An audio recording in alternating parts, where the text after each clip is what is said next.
Good morning, good afternoon, wherever you are joining from, and welcome you all to this conversation from social innovation to business for good, a global dialogue. My name is Louise. I'll be moderating this session, and I'm the CEO at the Social Innovation Exchange. So SIX, or the Social Innovation Exchange, is a global organization focused on accelerating learning and exchange across borders and sectors in order to help us all deal with the challenges that we face in society more quickly and more effectively. We're an exchange at our heart, built on mutual value, relationships and knowledge. And for over a decade, we've been connecting innovators, hosting events and advocating for social innovation on national agendas and with regional governments. We work with governments, businesses, universities, philanthropic organizations to help them exchange best practice and new solutions and examples globally to help us all tackle the biggest challenges that we face. So this series, this global dialogue series, is part of our way of expanding people's worldviews. I think the last year through COVID, we've all learned that we don't have the answers in our national borders to some of the biggest challenges we face. And actually, we probably need to look to other parts of the world that we might not necessarily have looked to. And in this case, that is to Asia. So how can we look around the world, despite the different political, social, cultural differences in different places, and really learn from some of the best things that are happening in those places? And that's exactly what we're going to do today in the topic of from social innovation to business for good. So as we have more poverty, inequality, unemployment, challenges around climate change, health challenges as well, I think we've all seen that business can become a force for good, not just for money making. And we're seeing this more and more in this new era. Ada will talk later on about a piece of work that we did with SIX and other consulting team, looking at how to create shared value and what are the motivations for businesses to do differently. And so in this dialogue, we're going to bring some of the people who have been involved in that work or involved in the periphery of that work, to have a conversation about how to attract different kinds of people, different kinds of customers, with different kinds of priorities and values. So without further ado, let me introduce our speakers.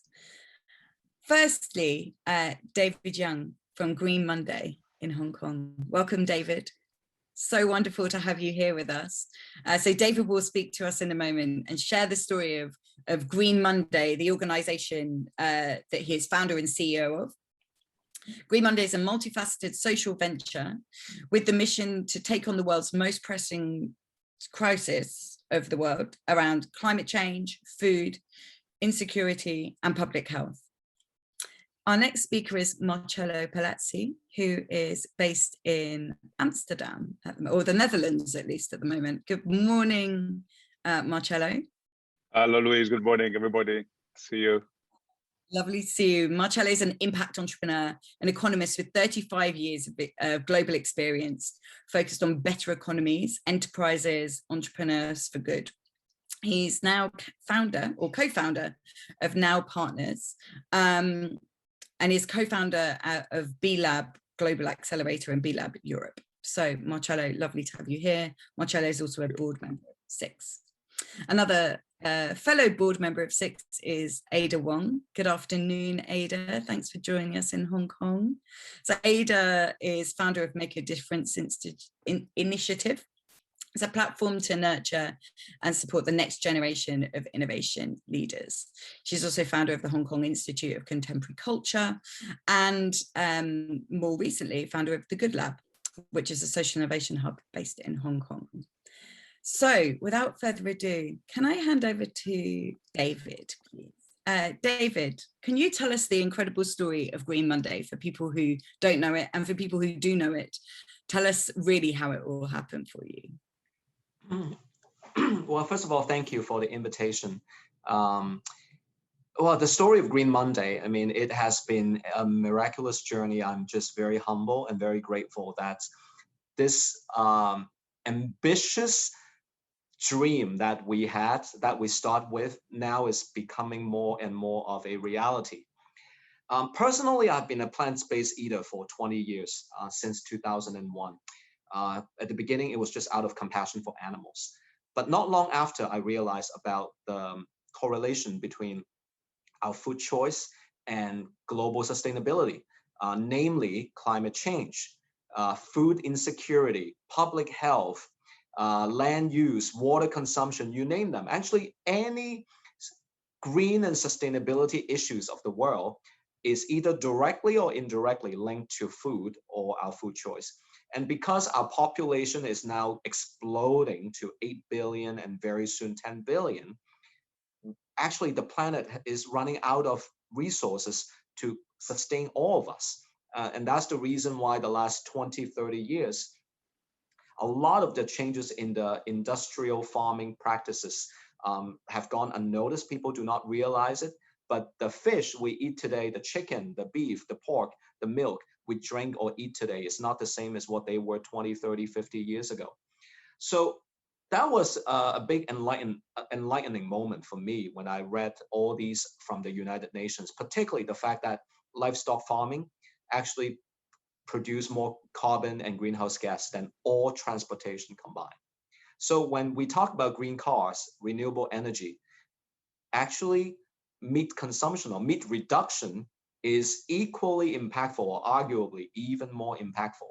So I embarked on the journey in 2012 when there was virtually no awareness in not just Hong Kong, but all Asia, and even globally, like in Western countries, the awareness was also low, but here in Asia, it was basically non-existent. I was very, again, it's a privilege to meet a very good friend. His name is Francis Ngai. In the social venture world, there isn't anyone who doesn't know him because he's such a pioneer, and Francis and I kick off Green Monday. We have the movement, which kind of explain why we need to change. And then we also get into the solutions. So with the launch of Omni Pork, Omni Foods, Green Common, we start to create the solutions to empower people to change. Because if you just tell people to eat less meats, then what are the new options? Consumers don't like choices to be taken away from them. So you got to give them something better. You got to give them an alternative. Just like cars too, you cannot just tell people don't drive. You need to come up with like electric vehicle, renewable energy cars. So that's what led us to today. 9 years after we started Green Monday, our products, particularly led by Omni Foods, our products are in 20 markets and countries. You can walk into, in Hong Kong, you can walk into McDonald's, you can walk into 7-Eleven, you can walk into Four Seasons, you can go to Park and Shop, City Super, and that's not just in Hong Kong, up and down Asia Pacific, and then very soon, in Australia, US, UK, you will find our products. And we have shops in Hong Kong, Singapore, and Shanghai. So our points of sales are now exceeding 40,000 globally, and that number is changing by the day. So yes, we are this unique venture that on one hand, raise awareness on why we have an issue and why we need to change. And then on the other hand is to come up with the innovation on how to change. So that's really what we are and what we stand for. That's amazing, David. And I wonder whether we'll come back into the conversation and go a bit deeper in a minute, but I wonder whether you could just tell us a little bit more about those two elements of the business, as you were saying, the raising awareness and the how you do it, and coming up with a business solution. How do you see those interacting as you go forward? Have you done enough raising awareness? Does everyone know now? Where is the next movement for those two elements of the business to connect? That's a great question. Purpose and profit, awareness building, and offering solutions. In our case, I really can say they are 100% aligned. Or if not 100%, maybe 99.8. So every day in order for people to change, first of all, they need to know why. And I mean, there are still many people out there who may not understand, climate change, who may not understand why their food choice actually has a huge influence on those issues. So I really would say that education is almost endless. I mean, ultimately, we need all 8 billion people on the planet to know that we need to change. And I think, trying to change 8 billion people is going to be quite a journey. Even changing 8 million in Hong Kong, or 80 million or 800 million. I mean that is already a crazy task. So awareness building is going to be a never-ending journey. But at the same time, the innovation, the solutions also need to be a never-ending journey, because how do we shift people from meats to non-meat, from dairy to non-dairy, from dairy ice cream to non-dairy ice cream, and actually develop something better for them? So in that sense, I mean, we are very blessed that the mission side, the awareness building side, and the business side are very much aligned. The purpose profit cycle go absolutely hand in hand. Thank you, David. Many more questions for you, but I'll go to Marcello next, and then we'll come back for the deeper discussion. Marcello, have you eaten any Omni pork or Omni products from Green Monday yet? I think I did, and I was in Singapore at the end of last year. Oh, well. Absolutely. I'm so enthused and inspired by David. So thank you. I'm going to kick off by saying, actually, David is the sort of entrepreneur who has been in my world for 30 years or 35 years. It's actually, and this is my presentation, my story today. So for me, I think more about entrepreneurship and entrepreneurs than business. I don't really like the word business. So entrepreneurs I've been an entrepreneur in my 20s, and later I've been on the journey of how do we mobilize entrepreneurs for well-being. And well-being, of course, in all traditions and faiths, you find well-being and the common good as the drivers of at least part of humanity. So that's been my kind of drive. And in the last 5 years, I have co-founded and led the B Corp movement in Europe. I'm going to show a couple of slides here, but first to say that we have probably about 250 B Corps in Asia, and maybe 400 Australia, New Zealand, and 4,000 worldwide. So for all of you who are interested, bcorporation.net is the website, gives you the whole listing. This is a movement that started with this whole idea that, in fact, profit and purpose can go hand in hand, that entrepreneurs driven by these motives of contributing to society can be huge agents of change. And I'm going to put my screen sharing on, see if I can do that now. So you can see. Yes. So this is here, B Corp. So this is basically, this is the future. These are the words of Yvonne Chouinard, the founder of Patagonia. Patagonia has been a long-standing B Corp website for you who want to see. Next, this is a snapshot of, say, Lowe's and Companies. We have, I will explain, there are two, say, variation. One is a certified B Corp that uses the B Corp impact assessment. It's a series of 200, 300 questions that basically it's an MRI scan of the business in terms of impact, in terms of governance, ESG factors, and beyond. So we have, that's a certification. Secondly, we also passed the legislation called the Benefit Corporation, which in 5 countries, maybe 6 now, US, Italy, Ecuador, Colombia, Rwanda, and British Columbia, Canada, with other countries like Australia, New Zealand, in the process of discussing it in Parliament. The law basically enshrines the whole principle of The B stands for benefit. How can a company be of benefit to society? So in the law, you have three main things. One is a statement of purpose, so that you have to declare what your company is for. And being for profit is not an objective, of course, it's a condition. So what is your purpose? Secondly, some sort of degree of transparency, so people know what kind of companies they're dealing with, that you're not hiding, bodies in the cupboard, or you're not hiding, tax evasion and these kind of things we don't want companies to do. And thirdly, there is this notion of stakeholder responsibility, stakeholder engagement, so that you balance, you have an equilibrium between profit, society, environment, which is the reality of most companies that want to move in this direction. It's always a balancing act. So we've got 15,000 in total. So 4,000 are certified, and about nearly 12,000 now are by law. And so it's really a growing movement. It's been around for 16 years.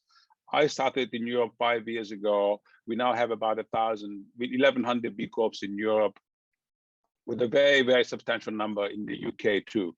Here you can see some logos. The Guardian newspaper is a fantastic B Corp. Lombard Odier is one of the largest private wealth companies in Switzerland. Natura, Body Shop, Patagonia, Kathmandu in New Zealand. You can see the logo. So, and for more, just go on our website and you visit, you can see all these companies. Faces, obviously every company is led by people. These are some of the CEOs, all the Yvon Chouinard, Patagonia, down to Al Gore, who runs Generation Investment Management, a B Corp. It's about 20, 25 billion euros invested in sustainable companies. Men and women, younger and less younger.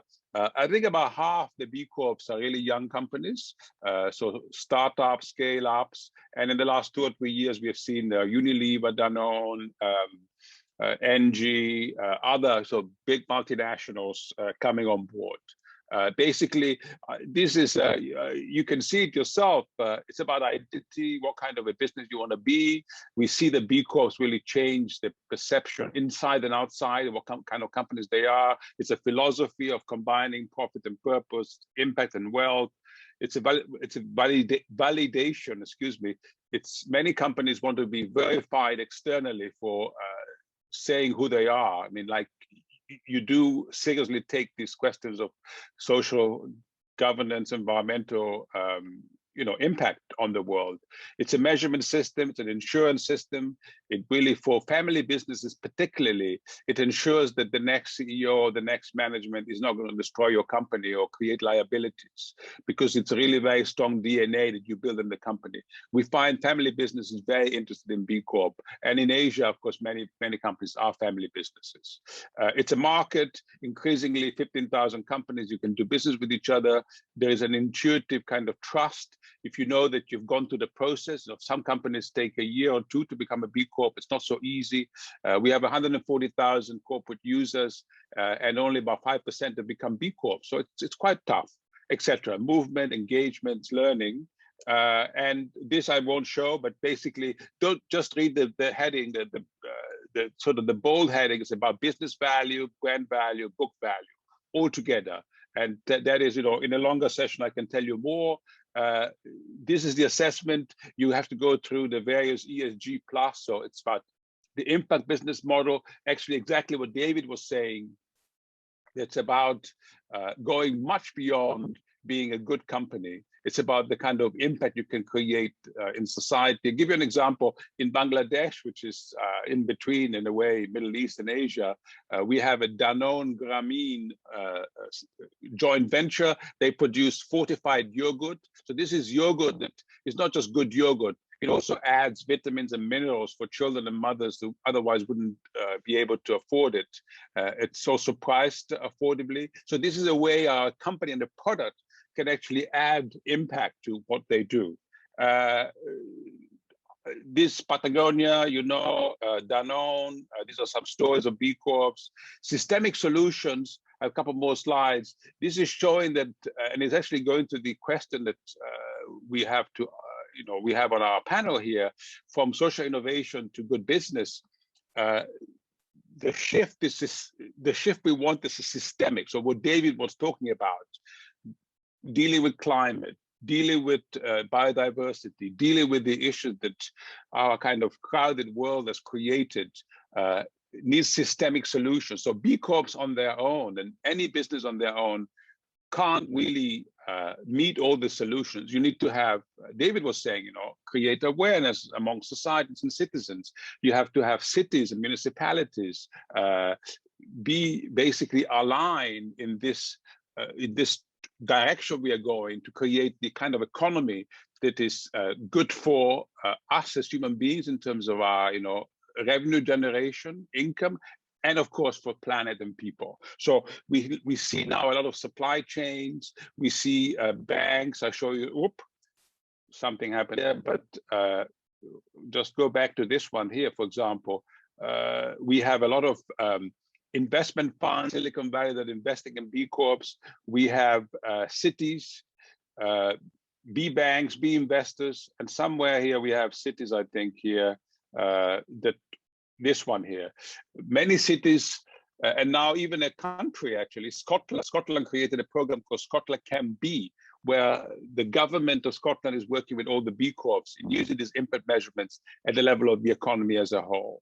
So more and more, this B Corps are leading the transformation towards system change in our society. I close by showing this slide, which is basically what we call it the Declaration of Interdependence.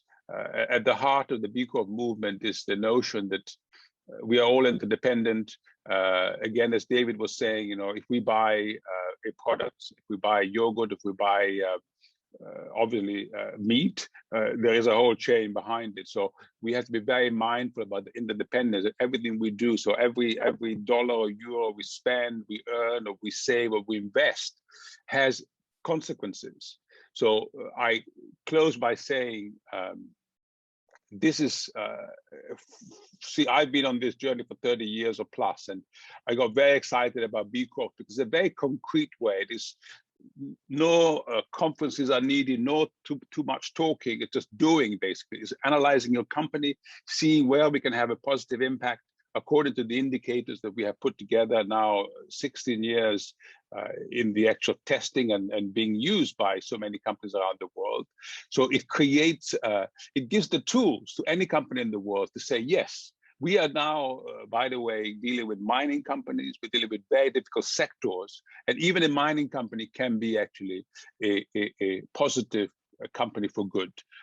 Very finally, I was really struck by David's words that it really takes 8 billion people if we want to get to where we need to go, you know, the next 10 years with this, the decade of action. So the combination of businesses, companies as vehicles for transformation, and of course, every company, if you take a Unilever has over 2 billion customers. So the power is in actually using these companies to reach the consumers and citizens and making them make different choices. So this is a part of the solution. And the objective is to get more companies to behave in this way and to really be part of the solution, not the problem. Thank you. Well, thank you, Marcello. What a fascinating journey you've explained to us in how B Corp has developed. And I think the last point you made about citizens and using the power of the mass consumer to make change and to put pressure on in a different way, I think is fascinating, and something that came up in the work that we did, the report that Ada and I were involved in. And in particular, we looked at Gen Z and Gen X and how they have very different expectations on businesses and companies today. So with that, can I hand over to Ada? I hope you're also a consumer of Omni products in Hong Kong, to tell us a little bit more about the key insights from the Business for Good report and how we might take this further in the future. And then we can have a conversation with the three of us. Right. Thank you so much, Louise. For your information, Louise, because you're a fan of Xiaolongbao, now we have Omni pork, 小笼包. And the next time when you're in Hong Kong, then you don't have to, have pork, but you can have omni pork 小笼包. How is that? You've made my week. So we must find the first opportunity for you to come to Hong Kong. So hello everyone. I'm happy to do a very quick presentation of what Louise and I and other partners have done in the last 2 years. We started this research before the pandemic, and so this research spanned the whole pandemic. Because in Hong Kong, we see that it is so important for businesses to understand that they are also a force of good, and that they should create a shared shared value together with the society. But we have not had any research on this front. We see some pioneers doing a bit of work, but then we are not sure where they're heading.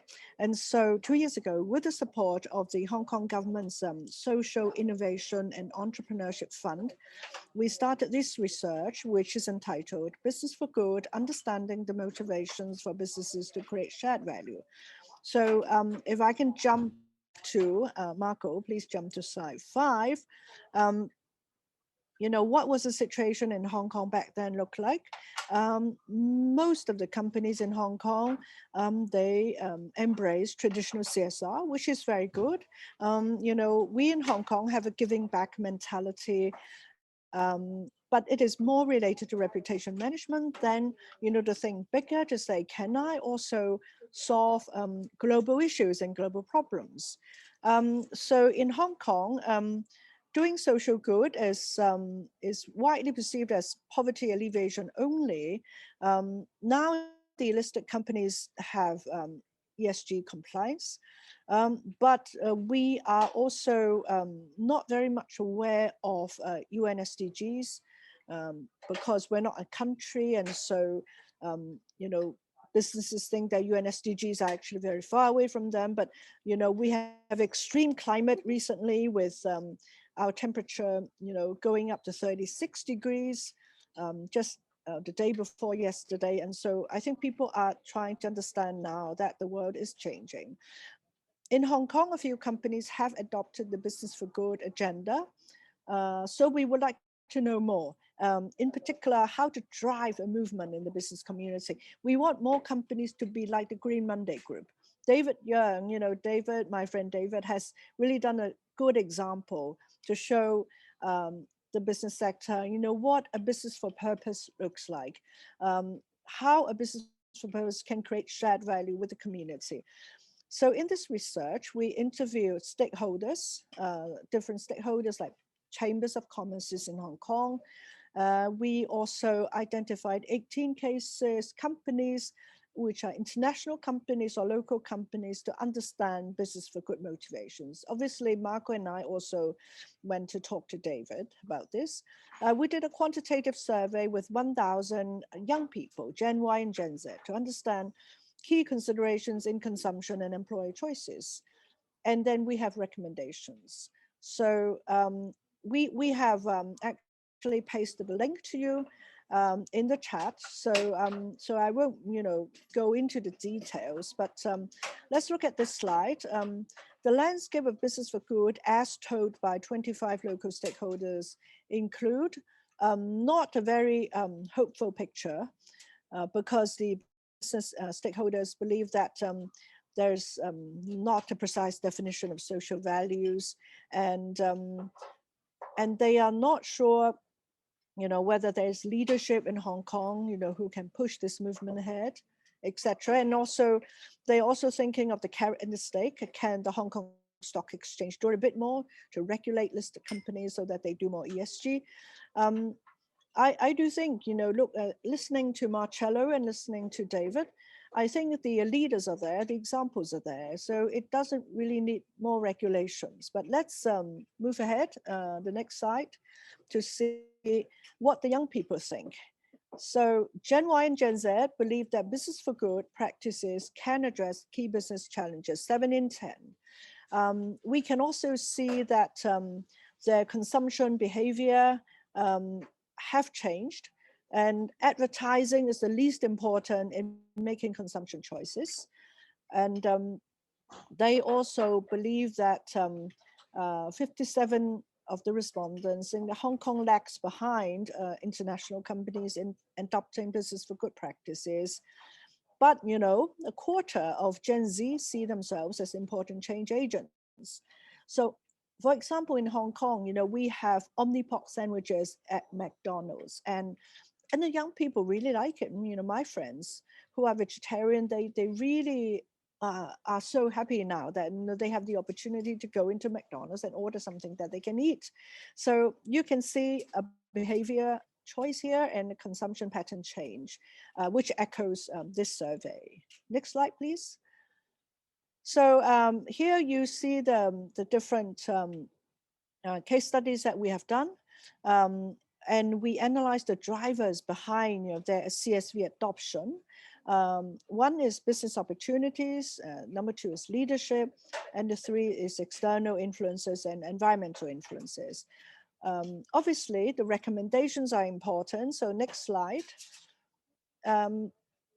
We have come up with very big categories, 4 categories of recommendations. The first is, if we're doing good, this doing good strategy is actually the whole company's core business and purpose. And Green Monday Group explains it very well. So it is not a side project. It is not a CSR project. So it's not a charitable donation, but the whole business strategy and business objective should be a for good you know, objective. Number two, we see that a lot of companies who are doing a lot of business for good, they rope in their employees, and they see that their employees' ideas and productivity are actually big assets in pushing, you know, their for good agenda. So this is also a very good tips for companies who would like to embark on their shared value journey. And number three is understanding and responding to the changing aspirations of young stakeholders. Like in our survey, your consumers have different expectations now, so it is perhaps time to go one step ahead and respond to these different aspirations. And number four, enhancing the role of government as an enabler in recognizing and promoting business for good. All over the world, we see that different governments have relaxed measures, whether it's in procurement and whether it's in giving out awards to businesses for purpose. And we see that, you know, this can actually create a movement and can get more businesses interested in pursuing the for good agenda. Obviously, you know, I would conclude by saying that because we did this research starting in 2019, we believe that, you know, there is also an opportunity to expand our research to more companies, for example, in Asia, in mainland China, in all parts of Asia, because we see that in the post-pandemic new normal, the business for purpose agenda is no longer just a few companies, because they do see that they are part of society, and together business can be a force for good. So thank you, Louise, back to you. Thank you so much, Ada. It was an incredible whistle-stop summary of a year and a half's worth of work. So thank you for that. And very interesting to think about where to go next and what will actually, you know, create the change that we need. And I think what you're saying at the end, Ada, is kind of more role models of organizations and businesses, companies who are doing this kind of work, particularly across Asia, in the Asia context. I'm going to ask or offer the participants, if you do have questions, please do put them in the Q&A. I see we already have one, which I will get to shortly, but I'd love to go back to David, just to kind of comment, particularly on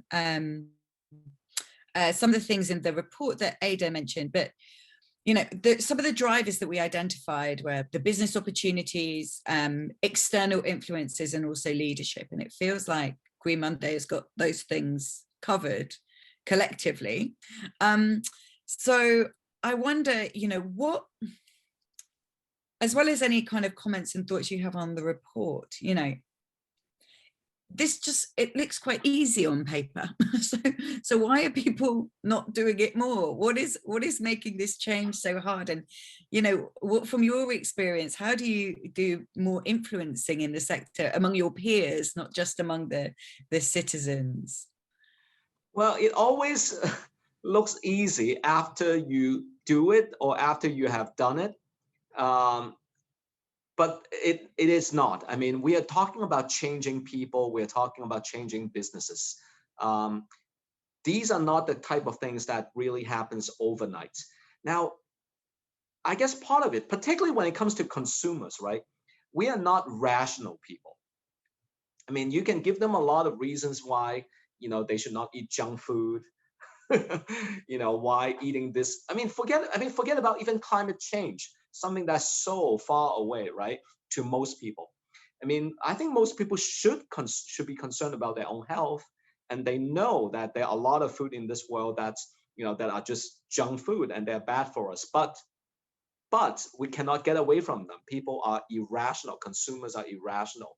So I think to your question about a lot of things on paper, not only are logical, but they are science-based, they are proven, they are well-researched. But how to guide people down that journey, if we purely use logic and numbers and science, that is not good enough. So you mentioned about, influencers and culture. We gotta reshape the culture so that doing good is cool. It becomes something that is like, you are not doing that, I mean, then we don't want to come to your shop or something, right? I mean, it doesn't mean we should shame them. That's not what I mean. But making doing good fashionable and cool and trendy, aspirational. Now, of course, that is also easier said than done. Rather than lecturing people, I guess, like, I don't go out and say, oh, you eat beef, you are killing the planet. If that's my approach, Green Monday would have failed like the second day we kick off. Like, if we go out and just start pointing fingers or shaming people. One thing very unique about Green Monday is that we never do shaming, blaming, or bashing. Never. We don't shame people and say, oh, you are eating steak. Do you know how much carbon footprint is in there? That doesn't work. But rather, we need to make the new food or the new options just more aspirational. I mean, I guess maybe this may or may not be the perfect analogy. So in case it is not a good analogy, just excuse me. But just think a little bit like Tesla. Tesla, for most people, I mean, I can't say for all, but it is a cool car, and it is a high-performing car. It is a high-performing car. So indeed, if you ask 90% of the Tesla owners, I mean, they don't buy it because of environmental reason. They buy it because it is high-performing and it is a cool car. So we need to create a Tesla for doing good, whichever business sector that that is in. So that is kind of my answer to why, even though there are so many objective benefits or reasons to do, what Ada just mentioned, but at the end, shaping the culture and changing mindset is still critical. Yeah, absolutely. I would love to have a Tesla. Definitely an aspirational car. And so an excellent analogy. Thanks for that, David. So I'm going to ask Ada to comment, and then I'll come to each of you on this as well, because I think I'm very interested in the conditions that you need for change and the kind of different cultural contextual conditions, and thinking about what you're saying here very much, David, around the kind of messaging is going to be very different, I imagine, or slightly different in different places. So, Marcello, you spent more time, although your work is global, but move in movements in the US and Europe, but of course, and David, your product are now going globally. Ada, again, pretty global, but you understand the Hong Kong and Asian context very well. So do you just kind of comment a little bit, Ada, on what David's just said, but also on the context and the conditions that are necessary for businesses to make that change in the different parts of the world, and what's so unique about the Asian context that can be transferable? Interesting. Thank you, Louise. First of all, I think that Asian businessmen, in particular Chinese businessmen, they somehow, especially the more successful ones, they are very philanthropic. They, they start their own charitable foundations, and they do a lot of donations in education and, for health, etc. And they understand, that they should contribute back to give back to society. So I think this is important, but they sort of segregate this and think that this is something that they do after they get some money.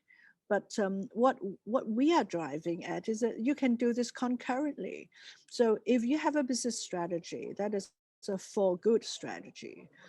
So you are doing good things for the world, and then you are also making a profit, right? So this concurrent message is important. I think it is getting some traction. So for example, let me give you an example. I think people understand better with examples. In Japan, there are 7-Eleven convenience stores see an opportunity in expanding in rural areas. Now you will say, what? You build a convenience store in villages, but that doesn't sound right. Perhaps there's not enough business volume. But what they do is they use a truck. They use a mobile truck, like a choo-choo truck, and then they bus it around to the different communities, because in those communities they see customers, but these customers are elderly singletons.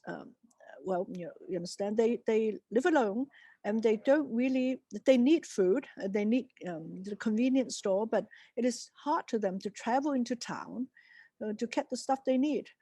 So they have responded to this social problem of elderly singletons by expanding their business, which is their core business, into these rural areas. And actually they now have a bigger market share.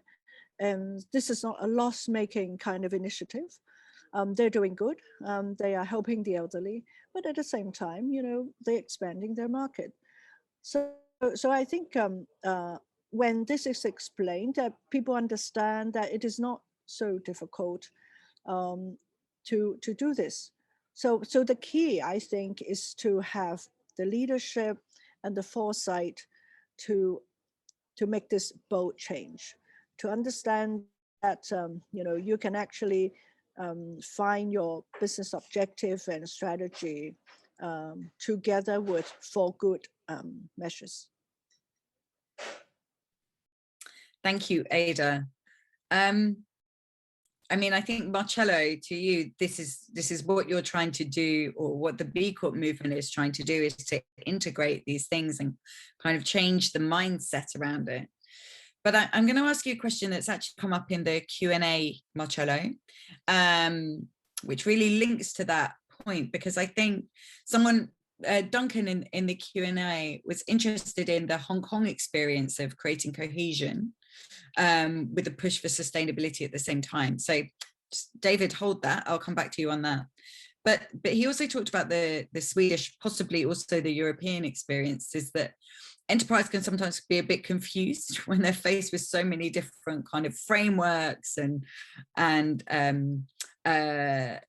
measures and things that they need to, certifications, etc., things they need to connect to and be part of as a business that's trying to do good. And I think B Corps is one of them, not the only one, of course. But could you tell about why you think these frameworks and certifications are so useful for helping companies move towards that kind of bold, putting purpose at the middle that Ada talked about, and why in the European situation that's worked particularly well? Well, it's also worked in South America. We have close to 800 B Corps in South America. It really works everywhere. So two answers. One is, it's like a mind map, it is a mind map. It's a sort of, it's like a highway, the highway code, normally, well, we start from education. People, they go to business school, or they start businesses out of their garage, whatever, And first of all, it's really hard to start a business. You all know the story of Jack Ma, how many times he had to try before he succeeded, So it's really hard. Second, and there is no roadmap, really. You have to make it up as you go along. Certainly for startups. I mean, for all the companies, there is, of course, that experience. So what we do in the B Corp, what we have developed, is basically a roadmap that really makes it easier to ask the right questions, answer those questions, look at the whole ecosystem of B Corps to learn from. So the first thing the B Corps do is, hey, connect with other companies to learn how do they deal with this issue, that issue, etc. So it's a huge, it's an open learning system. So it is that. Certification is not really the heart of it. Certification, in a way, is a requirement because you want to show to your stakeholders, your employees, you want to show to your investors, etc., that you are actually doing this seriously. But it's actually the learning behind it. It's in a way, if you think about philosophy, it's like a Socratic dialogue with yourself, with your company. You're asking the right questions about what you're doing. So that's the spirit that people can take it from. And by the way, for all of our participants and listeners, it is a free, it's a free of charge system. Only when you actually get the logo, you pay. But every company in the world can use the assessment for free. So this is in the spirit. B Lab is a not-for-profit. We have done it for 16 years to encourage companies to be able to do this, free of charge. Another reflection I want to offer, just to Louise, is that we have not spoken about investors. Now, more and more investors, investors, money, you need that if you run companies, are more and more asking their investee companies for these kind of impact, whether it's the ESG factors or beyond. So I was reading with great pleasure that David was able to raise good funding for his company. And I'm sure that some of the investors may have asked these questions. Actually, sometimes being able to prove that you are a positive impact is one of the success factors to get the funding to come to you.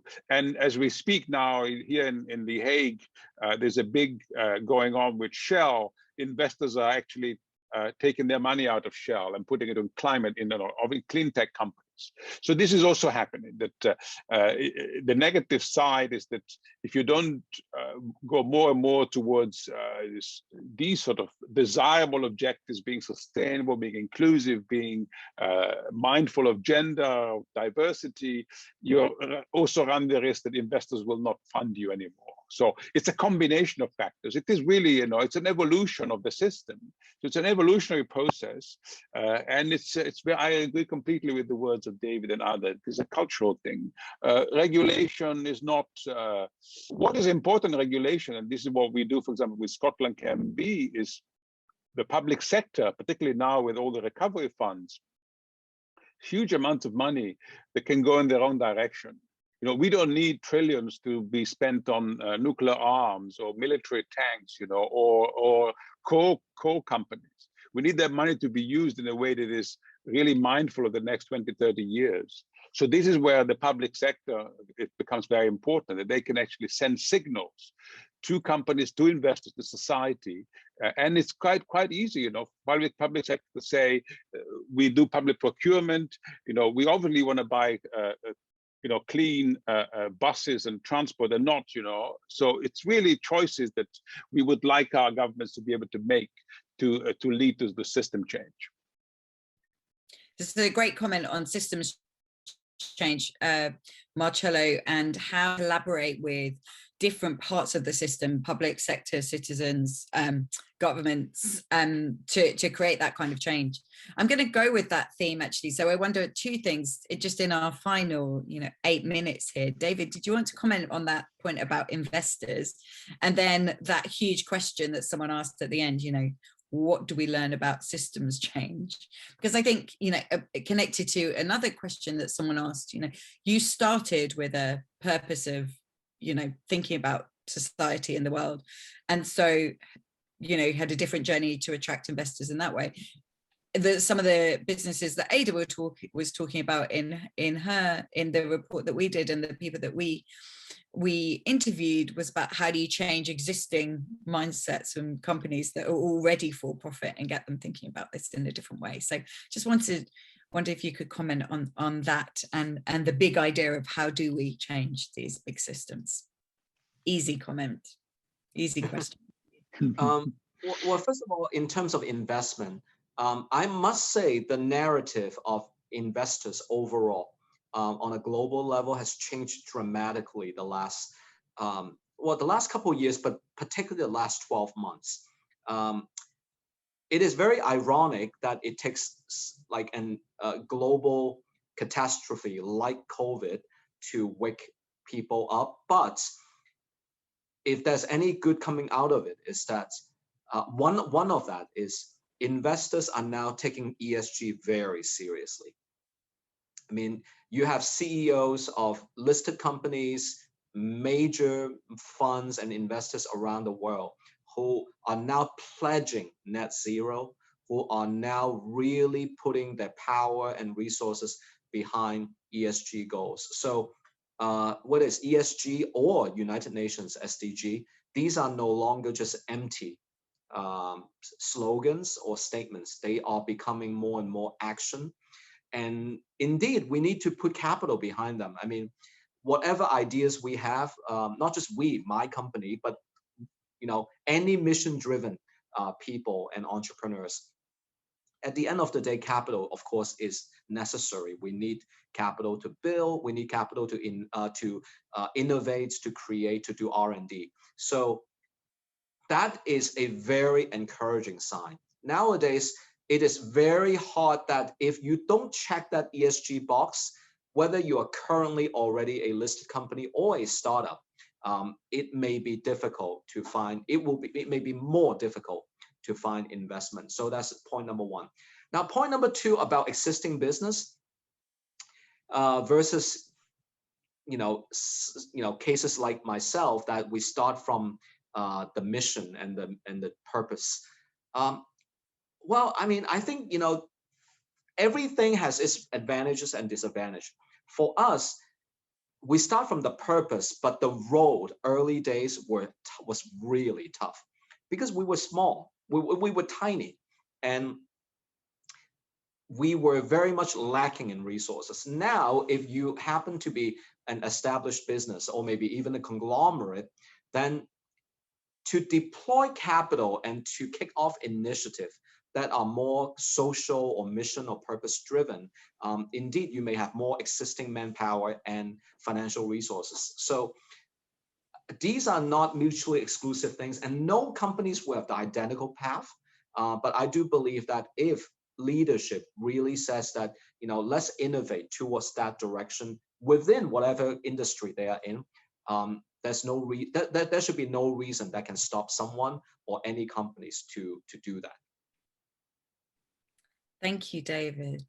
I'm going to go to Ada for a final word on this point of systems change. And you are a tri-sector leader. You work across all of these different sectors and have done for many years, have great experience of how you get these sectors and organizations to work together. So what is your perspective on the kind of systems change question and how we really shift all sectors of society work together, but particularly to support business for good? Right, Louise, but let me start with sharing one case of a bank in Taiwan, which is an existing bank. So you will think banks, they are for-profit banks, and how could they join this sort of mission-driven journey that that David has done, and it is not so difficult. This bank, who with like a second-generation leader at the helm, he has turned this bank into a virtual bank, and he has been attracting a lot of younger customers. And these customers have a lot of social causes and concerns. And so he co-created different social concerns with them by, designing different debit cards, and one debit card on animal welfare and the other on LGBT rights. And so, as a customer, you can select a sort of debit card of your choice, and then the bank would donate a certain percentage of whatever profits, I forgot the percentage, to that cause. So that is sort of roping in, the aspirations of the customers, consumers, as well as connecting with the employees. The employees came up with this idea to a business objective that is actually very forward-looking, and it's also doing a lot of good for society. So it is not so difficult for this to happen. I think for existing enterprises, if they think about what they can do to help society, and systems change sounds like a very big word, but I think the crux of the matter is the world is facing tremendous challenges, and it is not just the government's responsibilities to solve them. Businesses need to solve them, and businesses and civil society together can be partners to tackle all these issues together. Businesses with their capital, investors with their capital. There's sustainable finance now in Hong Kong, and with a lot of investors only supporting funds, with a very clear SDG goal. So, and eventually, I think this is, I think what the world should look like as a tri-sector person. I don't think there are clear boundaries as to what a business should look like, what a civil society organization should look like, or even what a public sector organization should look like, because there should be this interface and integration of different ideas, so that at the end of the day, we are there for the collective intelligence to solve problems. Does it work for you? That's perfectly. Ada, thank you so much. And before we close, I think, we could go for many hours more in this conversation, and we will be taking the Business for Good work that we've been doing with Ada and others and Marcello at 6 forward. So we'll be in touch about our next steps. But I think one of the just final things that I think you mentioned that was really interesting, Ada, and will be a focus of our work is that next generation leaders, who are the next generation of people who are owning and being at the core of these businesses, who do care in a different way about the world and have the innovation and the drive to change in the way that OBAG has done, and through the way that David has led through Green Monday. So with that, I want to thank you all for your time. Thank you, Marcello in Amsterdam. Have a wonderful day. Ada and David in Hong Kong, have a lovely evening. Thank you for your time today. Thank you to everybody who joined in, and I hope the people who listen to the recording find the discussion as stimulating and fascinating as I have. Thank you all for your time. Take care, everyone. Wonderful. Thank you very much. Bye.